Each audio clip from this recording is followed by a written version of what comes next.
بسم اللہ الرحمن الرحیم۔ رکوع میں دونوں ہاتھ گھٹنوں پر رکھنا، حدیث نمبر 239 اور حدیث نمبر 240 آپ کے سامنے حاضر خدمت ہے۔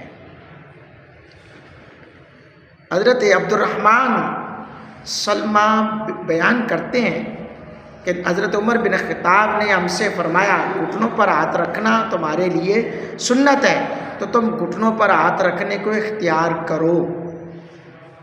گھٹنوں پر ہاتھ رکھنا تمہارے لیے سنت ہے تو تم گھٹنوں پر ہاتھ رکھنے کو اختیار کرو۔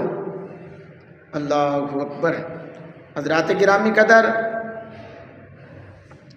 اگلی حدیث ہے حدیث نمبر 240۔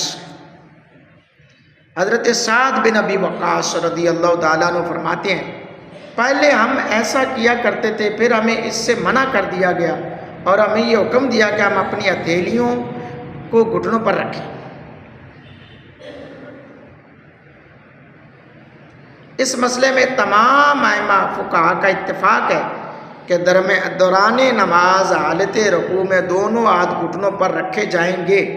حالت رکوع میں گھٹنوں کو پکڑنا واجب نہیں بلکہ مسنون ہے، یعنی کہ پکڑنا نہیں، ہاتھ رکھے جائیں گے۔ تو حضرت فاروق اعظم نے فرمایا تم لوگ رکوع میں گھٹنوں کو پکڑو، یہی تمہارے لیے مسنون ہے، یعنی سنت ہے۔ یہ ثابت ہو گیا یہ سنت ہے۔ تو سنت ہے، ابتدائی اسلام میں تطبیق کرنا جائز تھا لیکن بعد میں منسوخ کر دی گئی۔ تطبیق سے مراد دونوں ہاتھوں کو جمع کر کے گھٹنوں کے بیچ میں داخل کرنا، پہلے ایسے بیچ میں داخل کرنا تھا۔ تو اب ہمارے لیے مسنون طریقہ یہ ہے کہ ہم اپنے ہاتھوں کو عام حالت کی طرح اپنے گھٹنوں پر رکھیں۔ اللہ اکبر۔ حضرت عبداللہ بن مسعود رضی اللہ تعالیٰ عنہ نے ایک مرتبہ اپنے شاگردوں کو نماز پڑھائی تو تطبیق کیا۔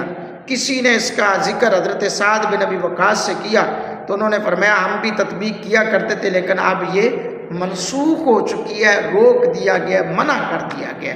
تو لہٰذا جس بات سے منع کر دیا جاتا ہے اس بات کو نہیں کرنا چاہیے۔ اللہ تعالی ہم سب کو عمل کی توفیق عطا فرمائے، آمین۔